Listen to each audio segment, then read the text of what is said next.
Good morning. चलिए देखते हैं composition of functions. Composition of functions में जैसे बोर्ड सीबीएसई बोर्ड मान लीजिए 10th का एग्जाम ले रहा है, तो 10th के एग्जाम से पहले क्या करता है कि प्रत्येक नाम के अगेंस्ट एक रोल नंबर देता है, और जब आप एग्जाम में बैठते हैं तो उस रोल नंबर को आंसर शीट पर लिख देते हैं, और फिर जब बोर्ड उसको कलेक्ट करके एग्जामिनर के पास भेजता है तो एग्जामिनर के पास भेजने के पहले बोर्ड उस रोल नंबर के अगेंस्ट एक कोड नंबर लिखता है, कोडिंग करता है।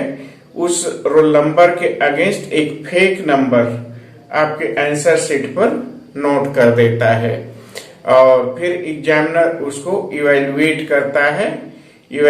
करता है और जब फेक नंबर आपके आंसर शीट में लिख देता है तो यहाँ जैसे स्टूडेंट के अगेंस्ट रोल नंबर लिखा तो फर्स्ट फंक्शन हो गया, और दूसरा फंक्शन से बोर्ड ने क्या किया कि रोल नंबर के अगेंस्ट कोडिंग किया तो दूसरा फंक्शन हो गया।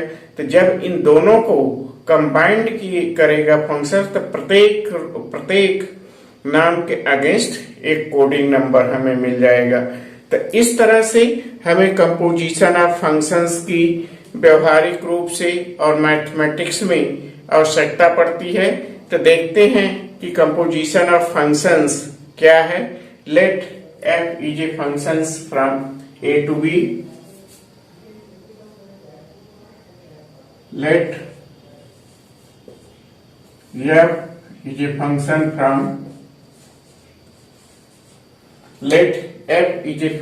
from a to b, and if g is another function, g is a function from b to c, g is the function of b to c, then composition of f and g composition of f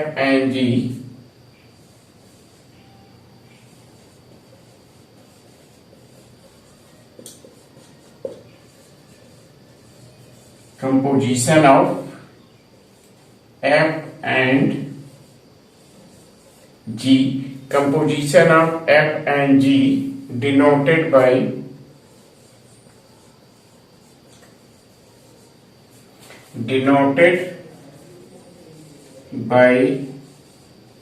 g of f, denoted by g of f is defined as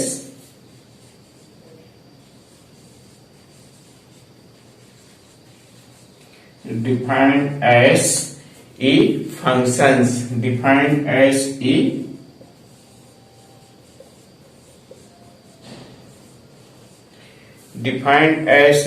functions g of f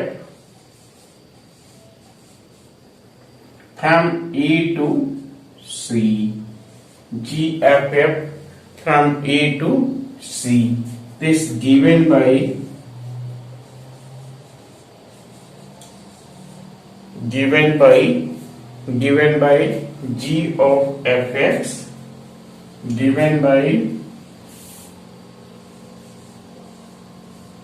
g of fx, this will be equal to g of fx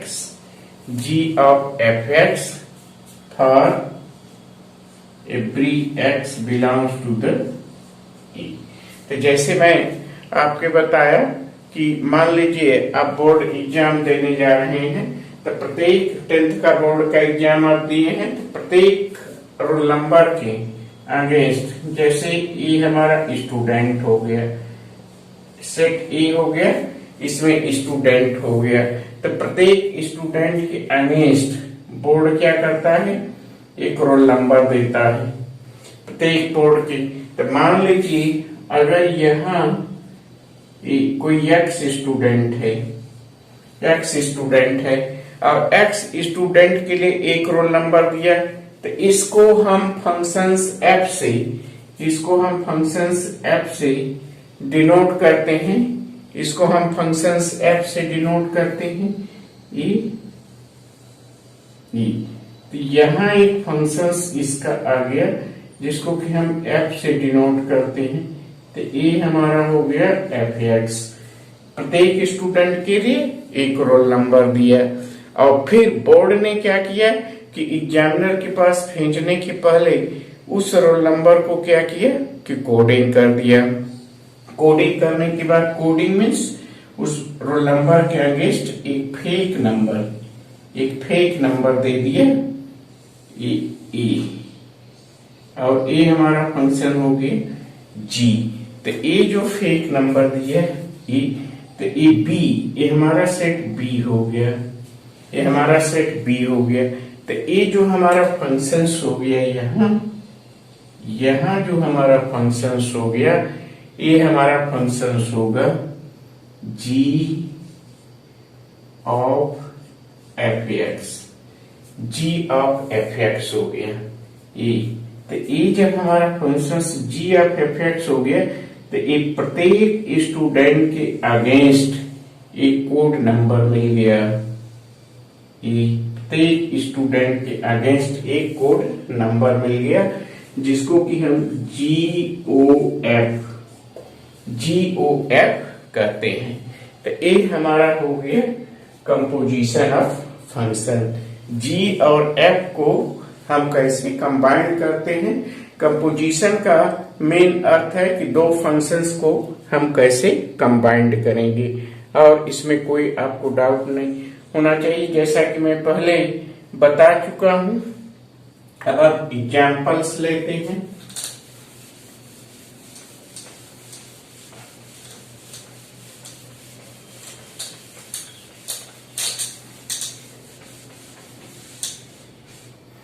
अब examples लेते हैं। जैसे मान लीजिए हमारा set ए है, ये हमारा कोई फंक्शंस है सेट ए, और F is a functions from A to B, F is a function from A to B. ये हमारा सेट्स है जिसमें कि 1 2 3 4 5, इसमें हमारा नंबर हो गया 1 2 3 4 5। और बी अनदर सेट है, बी अनदर सेट है,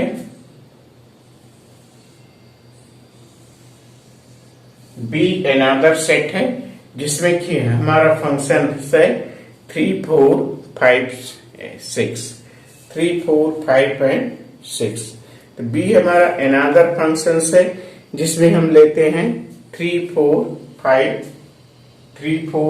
9, 3 4 5 9। अगर हमारा कोई सेट बी है जिसमें है 3 4 5 9, तो f इज ए फंक्शन। ये हमारा सेट ए हो गया, ये हमारा सेट बी हो गया, और f is a functions.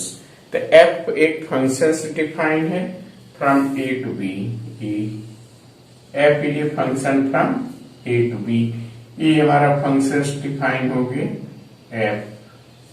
f is a functions from A to B. और दूसरा फंक्शंस हमारा डिफाइन हो गया 3 4 5 9। तो यहाँ दूसरा फंक्शन है g, दूसरा फंक्शन है हमारा b से c, b से c is the another function. It is a given. This example is given. The b से c and c has the element 7, 11 and 15. 7, 11 and 15.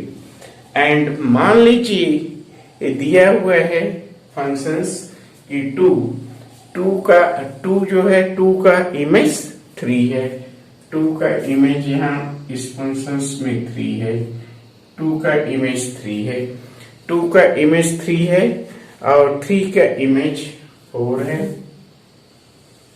यहाँ 3 का इमेज हो गया 4, 3 का इमेज 4 हो गया, 4 का 5 और 5 का 5।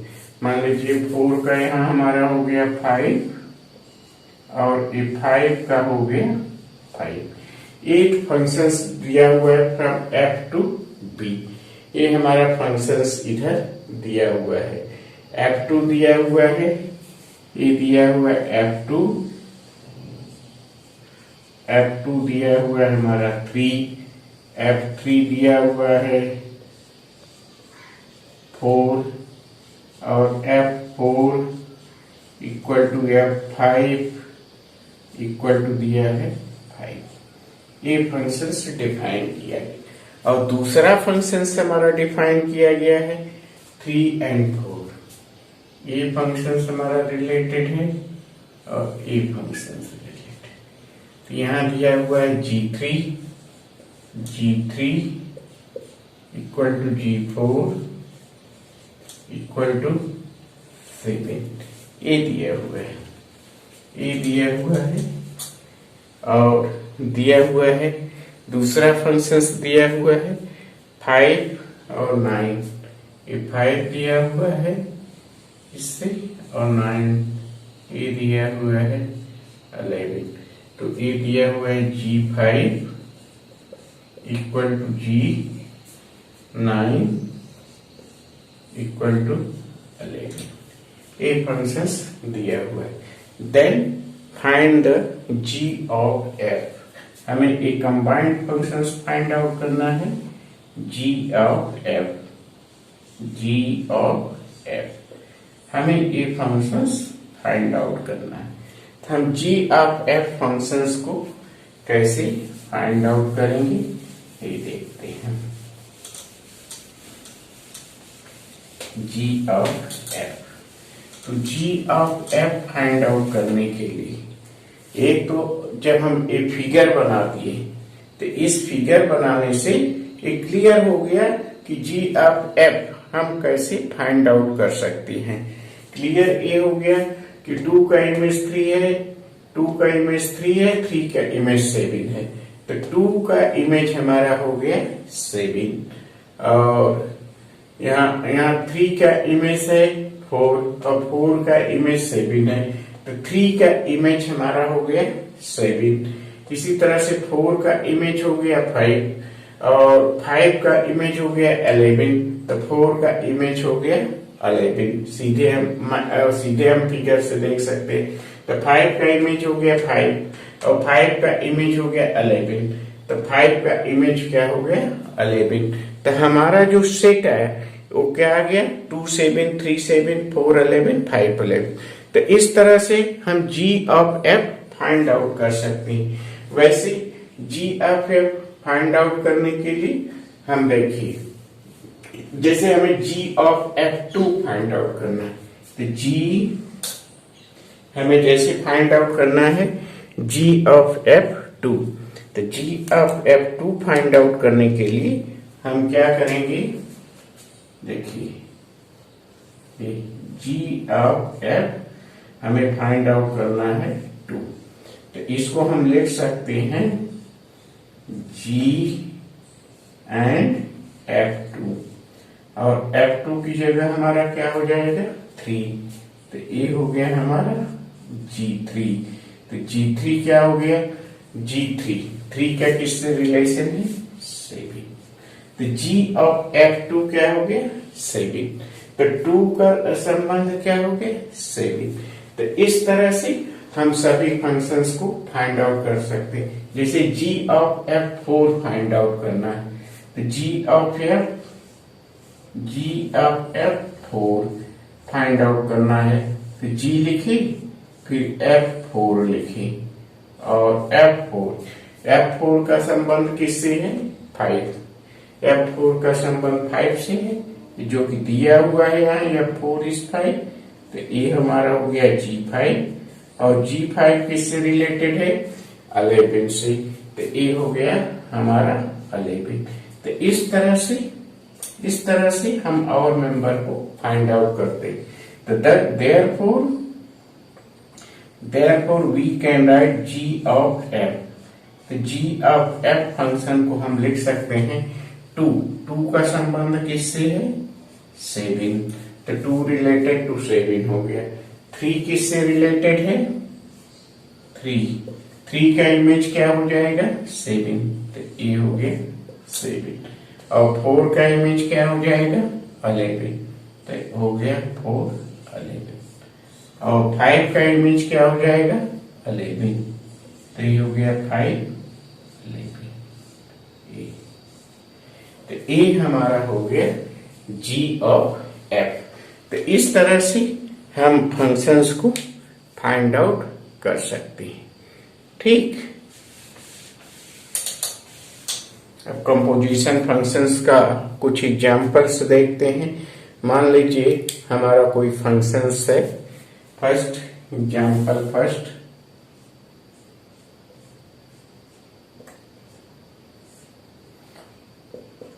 मान लीजिए दो functions, F is a function from R to R. ये हमारा कोई फंक्शंस है। F is a function from R to R and G another function है। G is a function from R to R. F और G दो functions है from R to R. The f and g is the function from R to R. And और दिया हुआ है यहाँ given है fx दिया हुआ है cos x, fx is given cos x and gx दिया हुआ है। मान लीजिए हम gx डिफाइन किया गया है gx 3x square,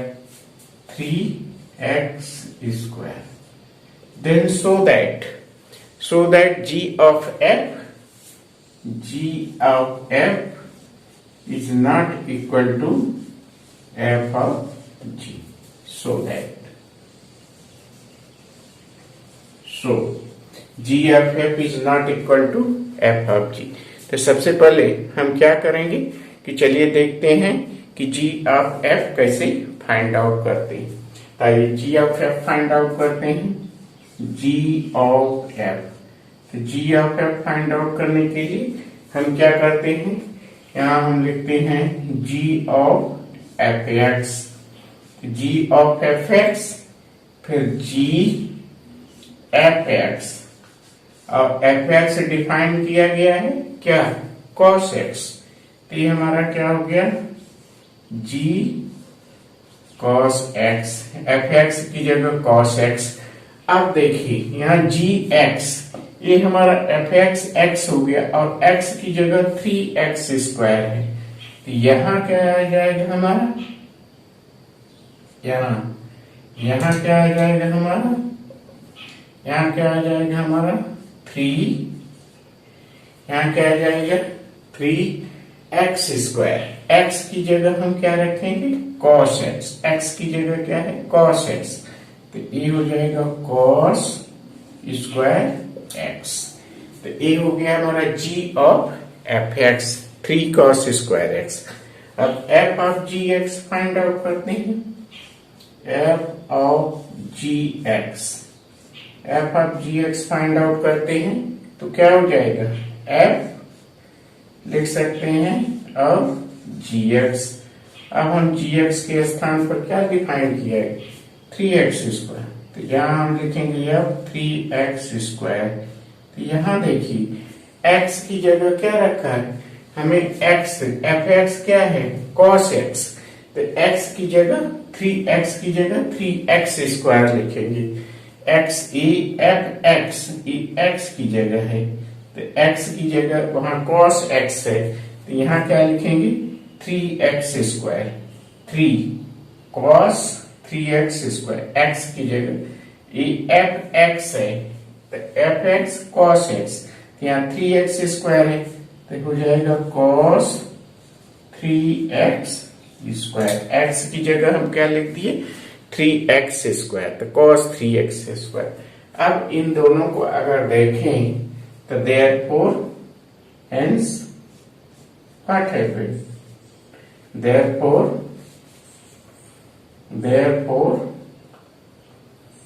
g of f is not equal to f of g। तो इस तरह से हम दो फंक्शंस का कंपोजिशन निकालते हैं। अब मान लीजिए इसमें हम दूसरा एग्जाम्पल डिफाइन करते हैं। तो उसमें देखते हैं कि दूसरा एग्जाम्पल डिफाइन करते हैं, उसमें देखते हैं कि G of F equal to F of G है कि नहीं। इस तरह से मान लीजिए यहाँ एफ एक्स हम चेंज कर देते हैं, बाकी तो फंक्शंस वही होगा, और एफ एक्स हम चेंज कर देते हैं, एफ एक्स हम चेंज कर देते हैं। तो यहाँ हम एफ एक्स लिख देते हैं, मान लीजिए कोई फंक्शंस एफ एक्स लिख सकते हैं 8x3, यहाँ हम लिख दिए एफ एक्स लिख दिए 8x3, 8x3, एफ एक्स लिख दिए 8x3 और जी एक्स लिख दिए x to the power 1/3 और फिर show that g of f is not equal to f of g। तो चलिए हम फाइंड आउट करते हैं। सबसे पहले हम g of f find out करते हैं। फाइंड आउट करिए g of f कैसे फाइंड आउट करेंगे। तो g of f find out करते हैं, g of f x, g of f x, g of F x find out करने के लिए क्या करेंगे, g of F x find out करने के लिए लिखते हैं g F x, g F x. तो g एफ एक्स फिर यहाँ एफ एक्स, एफ एक्स हमारा क्या है g 8x3।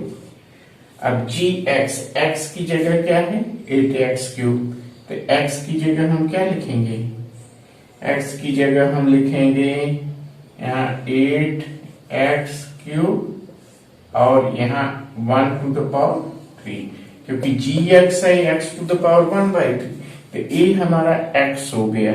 तो x के स्थान पर 8x to the power 3 1/3 लिख दिए, 8x to the power 3 whole to the power 1/3 लिख दिए।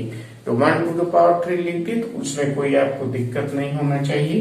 तो e हमारा हो जाएगा, e हमारा क्या हो जाएगा, 8 का क्यूब 2 हो गया 2x, तो ये आ गया हमारा 2x।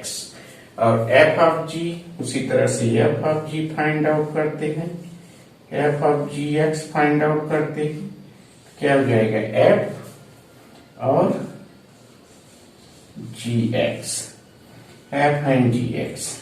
अब gx डिफाइंड है क्या है, f x to the power 1/3, gx दिया है कितना x to the power 1/3। अब x यहाँ 8x to the power 3 है fx, तो x की जगह हम x to the power 1/3 लिखेंगे, तो 8 x की जगह x to the power 1/3 whole to the power 3, यहाँ 3 लिख दी। तो ये हमारा क्या हो जाएगा, ये हमारा हो जाएगा 8x, 3 कैंसिल हो गया 8x। तो नाउ फ्रॉम दिस, इन दोनों से हम कह सकते हैं क्या कि g of f is not equal to f of g। तो g of f of g के इक्वल नहीं है, ये हम लिख सकते हैं, ठीक। तो a इक्वल नहीं होगा। अब अगर हम दूसरा फंक्शन चेंज करते हैं, मान लीजिए एक तीसरा फंक्शन लिखते हैं, f is a function from r to r, इसको हटा देते हैं, तो f is a function from r to r। कोई दूसरा एग्जाम्पल तो हो गया ना, एग्जाम्पल थर्ड कर देते हैं और हमें एक function f is a function, let f is a function from r to r। अगर f is a function from r to r है, such that f is a function from r to r, ये function defined है, ये function इस तरह से defined है, f is a functions from R to R such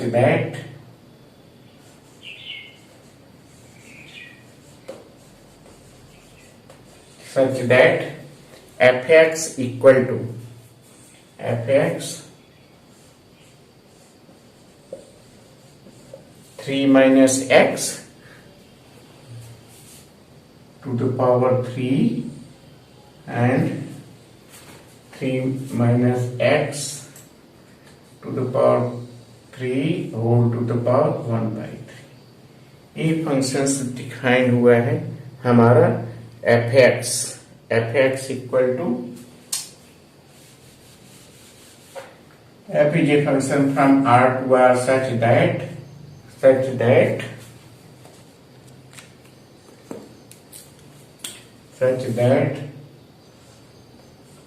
यहाँ f(x) लेते हैं f(x) equal to 3 minus x के power 3 to the power x minus 3 ये लेते हैं whole to the power 1.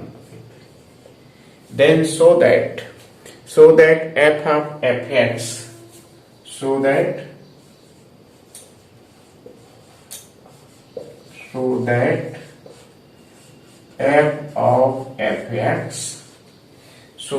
f of f(x) equal to x, so that f of f(x) equal to x. तो ये हमें शो करना है कि f of f(x) equal to x. तो इसमें ठीक है, हम f of f(x) करते हैं, f of f(x) करते हैं, इसमें f of f(x), तो f of f(x)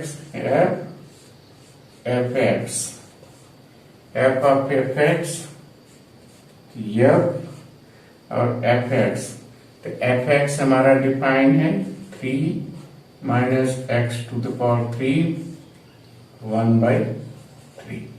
ये हमारा f(x) है, f(x) है हमारा 3 minus x to the power 3 whole to the power 3. ये हमारा f(x) है, ये f(x) है. अब हमें x के स्थान पर इस वैल्यू को रखना है. x हमारा a हो गया, f(x) तो पूरा हमारा a है, तो f(x) की जगह a लिख दिए. अब फिर f(x) हमारा क्या है 3 minus x to the power 3 1 by 3. तो x के स्थान पर हम इसको पुट करेंगे, इस पूरे को x के स्थान पर हम पुट करेंगे 3 minus x to the power 3 whole to the power 3. अब इसको हम इस तरह से पुट करते हैं, यहां हम लिखते हैं 3 माइनस x की जगह हम लिखते हैं 3 minus x to the power 3 और ये 1 by 3 हो जाएगा और ये हमारा हो जाएगा 3 हो गया x के स्थान पर. तो x के स्थान पर हो गया 3 माइनस a. अब इसका जो है होल टू द पावर, इसका होल टू द पावर हो गया 1 by 3.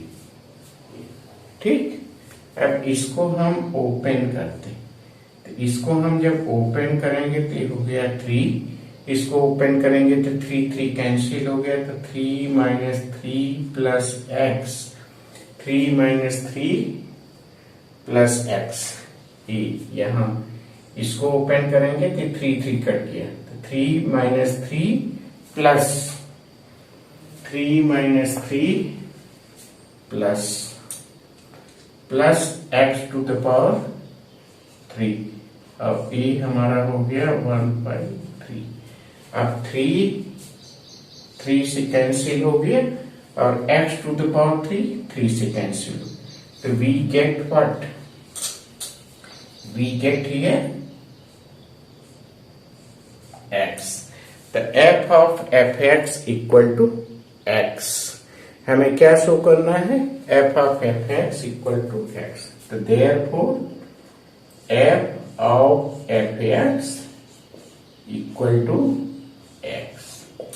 ये हो गया, तो ये हमारा हो गया कंपोजिशन ऑफ फंक्शंस. नेक्स्ट है some properties of the composition of function. Now let us see some general question of composition of functions. The in general question of composition of functions so that if f is a function from a to b,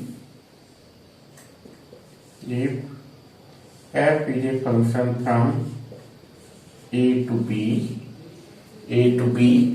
and g is a functions and g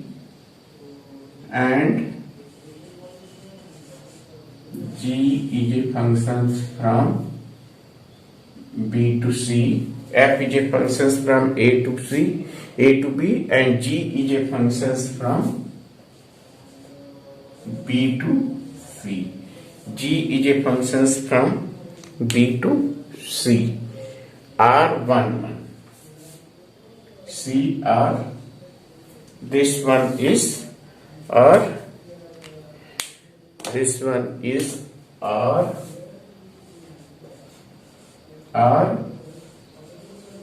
1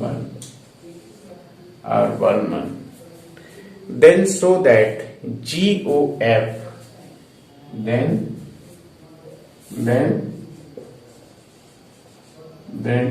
GOF from A to C, GOF from A to C is also 1 also 1 ये हमें show करना है। ठीक, तो इसमें कह रहा है कि if f from A to B and G from B to C are 1 then so that what G of f from A to C is also 1 So now let us see how you show this is 1 G of f x1 जैसा कि आप पढ़े हुए हैं 1 show करने के लिए G of f x2 so this will be what G of f x1 equal to G of f x2 so this implies that what this implies that f x1 equal to f x2 because it is given what are given G is 1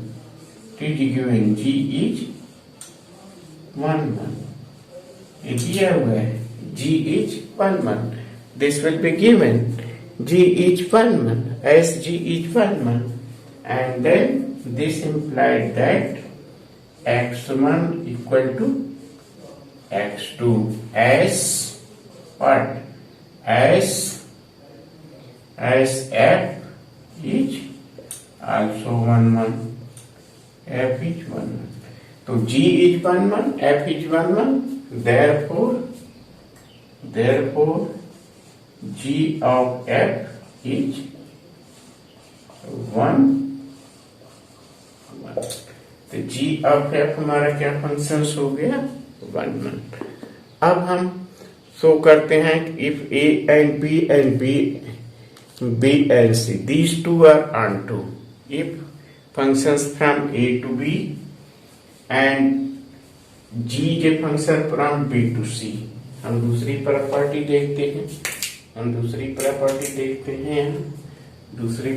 देखते हैं P2 ये देखते हैं if f is a function from A to B and G is a function from B to C are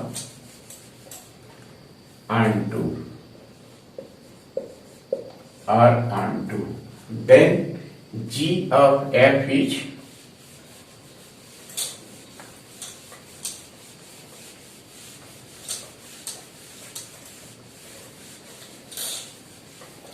G of f is also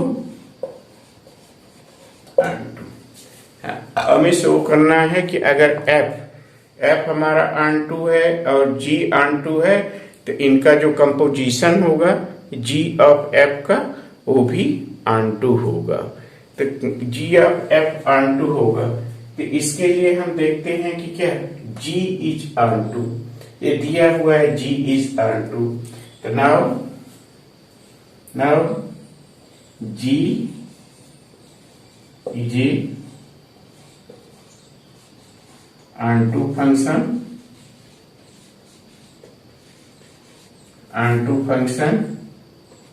therefore for every z belongs to C, for every z belongs to C, there for every z belongs to C, there exists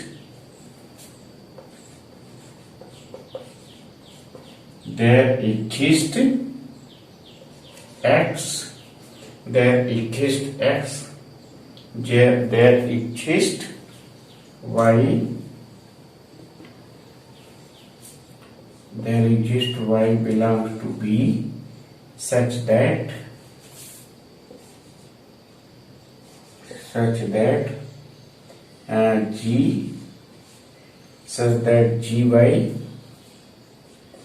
GY equal to Z, and GY equal to Z. In this it will be given GY is equal to Z, and also given दूसरा क्या दिया हुआ है, F is onto. Since F is a onto function, it is given. So therefore what happened? For every y belongs to B, there exists X belongs to A, such that Fx equal to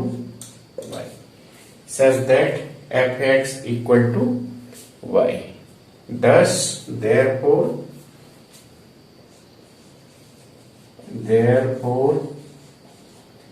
G of Fx, that will be equal to G of Fx, and here Fx is the what?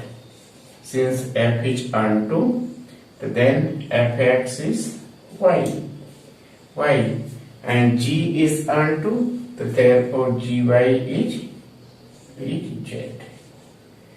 GY is Z. The G of Fx equal to Z. For every x we get a Z. For every Z, there is the pre-image in G of F. So that therefore G of F is onto. Therefore G of F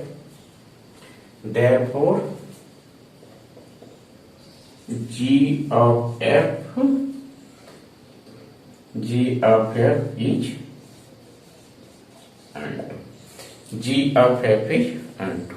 And next, arrange G both necessarily 1 if GOF is 1. तो क्या F है G, अगर GOF is 1 है तो क्या F और G दोनों 1 है? हो सकते 1 हो भी सकते हैं, नहीं भी हो सकते, दोनों 1 हो भी सकते हैं, नहीं हो सकते हैं. अगर GOF is 1 है तो ये जरूरी नहीं है कि F और G दोनों 1 ही हों. जैसे अगर हम कोई एग्जाम्पल लेते हैं, जैसे मान लीजिए हमारा कोई सेट A है 1 2 3 4. हमारा सेट A हो गया,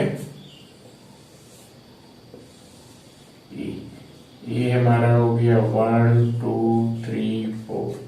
हमारा सेट A हो गया 1 2 3 4, और B हो गया 1 2 3 4 5 6. 1 2 3 4 5 6, ये हमारा सेट B हो गया. ठीक, मान लीजिए हम कोई एग्जाम्पल लेते हैं और कोई सेट G लेते हैं, कोई फंक्शन G लेते हैं B to C, तो मान लीजिए there is the another set C, in this another set C, तो there is the another set C 1 2 3 4 5 6। तो ए हमारा फंक्शन सी हो गया, ए हमारा हो गया जी, और ए हमारा हो गया एफ। अब हम एफ और जी, हमें ये देखना है कि ये नेसेसरली दोनों 1 1 हैं, अब हमें यहां देखना है कि दोनों 1 1 हैं कि नहीं। और अगर दोनों 1 1 हैं तो जी ऑफ एफ इज 1 1 होगा, और अगर दोनों 1 1 नहीं है तो क्या जरूरी है कि दोनों जी ऑफ एफ इज 1 1 है तो दोनों जी और एफ दोनों 1 1 हो? ऐसा जरूरी नहीं है। जी एंड एफ में से कोई एक भी 1 1 है तो जी ओ एफ इज 1 1 होगा। जैसे अगर हम देखते हैं यहाँ 1 का इमेज मान लीजिए 1 पर है, 2 का इमेज 2 पर है, 3 का इमेज 3 पर है, 4 का इमेज 4 पर है। मान लीजिए हमारा फंक्शंस एफ है, तो एफ फंक्शंस में 1 का इमेज 1, 2 का 2, 3 का 3, 4 का 4। अब हम जी डिफाइन करते हैं, तो जी डिफाइन करते हैं तो यहाँ हमारा हो गया 1 का इमेज हो गया 1, 2 का हो गया 2, 3 का हो गया 3, और 4 का हो गया 4 का हो गया 4, और यहाँ ए हो गया और यहाँ 5। अब अगर हम जी ऑफ एफ देखें, ये जी ऑफ एफ, तो जी ऑफ एफ हमारा क्या होगा 1 1 2 2 3 3 4 4। ये जी ऑफ एफ हो गया, तो जी ऑफ एफ क्या होगा 1 1, और G of F is 1 1। Here is what G of F is 1 1, but यहां आप देखिए, यहाँ f तो 1 1 है, f तो 1 1 है, लेकिन g 1 1 नहीं है। तो बट g इज नॉट 1 1। तो अगर जी ओ एफ कंपोजिशन ऑफ दो फंक्शंस का कंपोजिशन 1 1 है, तो ये जरूरी नहीं है कि दोनों फंक्शंस 1 1 होंगे। ठीक, अब एक इसमें और प्रॉपर्टी है P4।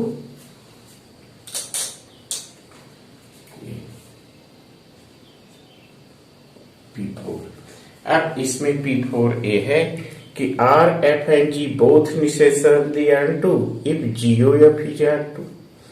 R F and G both necessarily, यहाँ 1 1 हम लिखे हैं तो are both necessarily R2। क्या दोनों R2 होंगे? both necessarily R2 if G O F is R2। अगर G O F is R2 हो तो क्या ये जरूरी है कि ये दोनों फंक्शंस R2 होंगे? चलिए हम एग्जाम्पल लेते हैं, फंक्शन से डिफाइन करते हैं और चेक करते हैं कि क्या इस केस में क्या होता है। इसको चेक करने के लिए हम देखते हैं, हम यहाँ फिगर बनाते हैं। यहाँ हम फिगर बनाते हैं, मान लीजिए हम कोई फंक्शन एफ लेते हैं 1 2 3 4 1 2 3 4। यहाँ हम फंक्शन से डिफाइन करते हैं, ये हो गया हमारा फंक्शंस 1 2 3 4। ये हो गया हमारा, ये बी हो गया, बी को ही हम 1 2 3 4 ले लेते हैं, 1 2 3 4 1 2 3 4 लेते हैं। ये हमारा फंक्शंस बी हो गया, F is a functions from A to B. And now let there is the another set C. So there is 1 2 3, there is the another set C, and here is the functions G. The G is the functions and F is a functions from A to B। तो मान लीजिए F हमारा function है 1 से 1 का है relation, 2 का 2 से है, 3 का 3 से है, 4 का 3 से, 3 का 3 से है और 4 का 3 से। ठीक, और हम g कोई फंक्शन से डिफाइन करते हैं, तो g फंक्शन से डिफाइन करते हैं तो 1 का 1 हो गया, यहाँ 1 का 1 हो गया, 2 का 2 हो गया, 3 का 3 हो गया, 4 का 4, और यहाँ g ऑफ f, यहाँ g ऑफ f डिफाइन। तो इसमें क्लियरली अगर हम देखें तो range of g of f intersect c, तो g of f is onto, but here you see, but f is not onto। f में देखिए यहाँ एक एलिमेंट है जिसका कोई प्री इमेज नहीं है, यहाँ 4 है जिसका कोई प्री इमेज नहीं, तो but f is not onto। जरूरी नहीं है कि दोनों ऑनटू हो, इसमें से किसी एक को ऑनटू होना है। ठीक, तो this is the property number 4। तो next time we see the invertible functions, how to define. ये सब देखने के बाद हम अब इस कंडीशन में पहुंच चुके हैं कि how will you define the invertible function when function is invertible, and how will you find the what is the inverse functions।